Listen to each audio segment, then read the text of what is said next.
तो दोस्तों काफी बड़ी अपडेट निकल कर आ रही है ईपीएस 95 पेंशनर्स को लेकर। कमांडर अशोक राउत ने 21 फरवरी को होने वाली सीबीटी की बैठक के लिए एक लेटर जारी किया है। इसमें बहुत ज्यादा इंपॉर्टेंट बातें बताई गई हैं। तो दोस्तों इस वीडियो में मैं आपको इसी लेटर के बारे में बताने वाला हूं। दोस्तों इस तरह की अपडेट हम आपको देते हैं सबसे पहले। तो दोस्तों अगर ये वीडियो आपको पसंद आए तो जल्दी से इस वीडियो को लाइक कर दें और शेयर कर दें अपनी फ्रेंड्स के साथ, ताकि सभी को इस नई अपडेट के बारे में पता चल सके। और इसी तरह की लेटेस्ट अपडेट सबसे पहले पाने के लिए आप हमारे चैनल को सब्सक्राइब कर सकते हैं। वीडियो के ठीक नीचे एक लाल रंग का सब्सक्राइब का बटन दिख रहा होगा, आप उसको दबाइए और दबाने के बाद एक बेल का आइकॉन आएगा, आप उसको भी दबाइए ताकि इस तरह का हर नया वीडियो आप तक आसानी से पहुंच सके। तो चलिए चलते हैं अपडेट की तरफ। यहाँ पर ईपीएस 95 नेशनल एजुटेशन कमेटी की तरफ से एक लेटर जारी किया गया है, जिसको जारी किया कमांडर अशोक राउत ने। ये लेटर जारी किया गया सीबीटी की मीटिंग जो 21 फरवरी को होने वाली है उसके लिए। यहाँ पर लिखा हुआ है, to honourable member central board of trustees employees provident fund organisation government of India. नीचे की तरफ सब्जेक्ट लिखा हुआ है, taking up of urgent issue mercy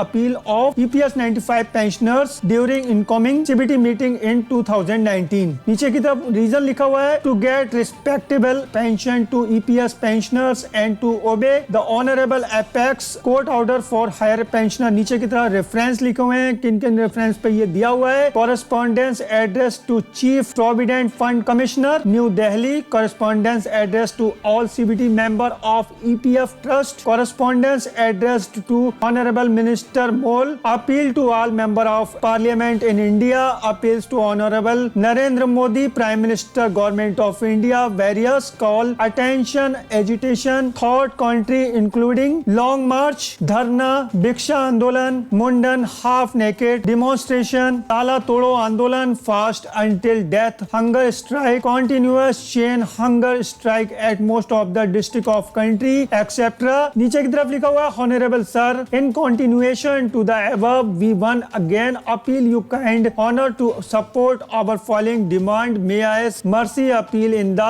ensuing meeting of CBT। Number 1 पे लिखा हुआ, the minimum pension of 1000 rupees to be raised at respectable pension level in line with recommendation of honorable Koshiyari committee, with linking of dearness allowance as the current pension is very measured to survive anybody। The lowest employees in government pension scheme get minimum 9000 rupees plus DA, whereas we throw contributed for pension today value of this contribution is rupees 15 to 20 lakh, get very less than over other pension scheme of government declared as sympathy and right to leave to senior citizen। तो दोस्तों यहाँ पर बहुत बातें की गई हैं। यहाँ पर लिखा हुआ है कि 1000 जो पेंशन मिल रही है मिनिमम, वो काफी नहीं है, क्योंकि इससे गुजारा नहीं होने वाला। यहाँ पर पेंशन 9000 रुपए प्लस DA करने का मांग की गई है। और यहाँ पर लिखा हुआ है कि जो 15 से 20 लाख रुपए हैं कॉन्स्टिट्यूशन के, उसके हिसाब से देखा जाए तो पेंशन बहुत ज्यादा कम है। यहाँ पर जो गवर्नमेंट के द्वारा पेंशन स्कीम डिक्लेयर की गई है उसमें ज्यादा है। यहाँ पर जो ईपीएस 95 पेंशनर्स की जो पेंशन है वो बहुत ज्यादा कम है, उसको बढ़ाने के लिए यहाँ पर अपील की गई है। इसके अलावा नीचे की तरफ लिखा हुआ है, the labour ministry already declare in the parliament that the order of supreme court in respect of higher pension on higher constitution will definitely be implemented, but the EPFO officer do not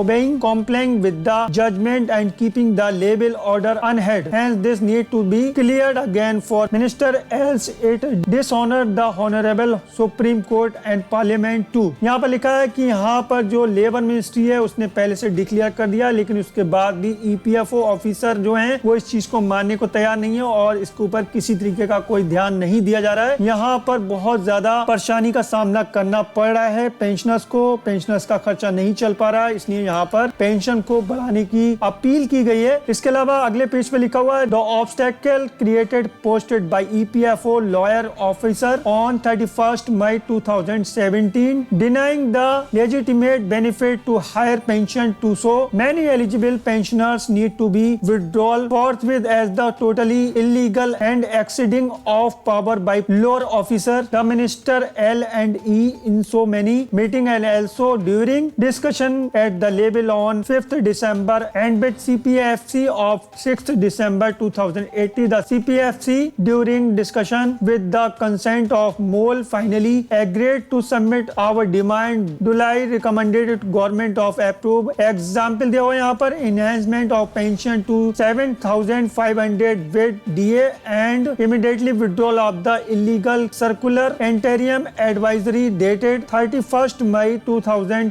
17 to settle the eligible cases of higher pension. During the ongoing budget session, the government has already declared new pension scheme for worker in unorganization sector with very major contribution of 100 rupees for employees and assures a minimum pension of 3,000 rupees and allocated the government fund for it. Hence, it the provided that is government is already to provide funds for minimum pension to senior citizen, may it be labor, as we have already contributed for year together the short gap, if any, for adequate pension of EPS 95 pensioners can easily be met with by the government if proper demand is placed with. तो दोस्तों यहाँ पर बहुत सारी बातें कही गई हैं और यहाँ पर सबसे बड़ी बात जो कही गई है वो ये कही गई है कि बजट में सरकार के द्वारा एक नई पेंशन स्कीम को शुरू किया गया है। और आपको पता होगा यहाँ पर एक पेंशन वाकई में शुरू की गई है 2019 के बजट। वहां पर लिखा गया है कि असंगठित क्षेत्र के जो कर्मचारी हैं अगर वो 100 रुपए महीना वहां पर देंगे तो उनको 60 साल की उम्र के बाद 3,000 रुपए पेंशन दी जाएगी। और ये 3,000 रुपए अगर देखे जाए तो EPS 95 पेंशनर्स को मिलने वाली पेंशन से भी ज्यादा है। और यहाँ पर कॉन्ट्रीब्यूशन भी बहुत ज्यादा कम किया गया है। इसी को लेकर यहाँ पर कमांडर अशोक राउत ने यहाँ पर बहुत जरूरी बात कही है कि सरकार को हमारे बारे में भी कुछ सोचना चाहिए, क्योंकि हमने भी काफी दिनों तक काम किया लेकिन उसके बाद भी हमें पूरी तरीके से पेंशन नहीं मिल पा रही है। तो यहाँ पर क्लियर किया गया है कि यहाँ पर बजट में जो हमारे लिए बिल्कुल कुछ भी नहीं कहा गया, उसके लिए भी हमारे लिए यहाँ पर कुछ ना कुछ कहा जाए और हमारी पेंशन को भी बढ़ाया जाए। यहाँ पर CBT मीटिंग के दौरान जो भी मेंबर्स होंगे उनसे रिक्वेस्ट की गई है कि हमारी पेंशन को भी बढ़ाया जाए, क्योंकि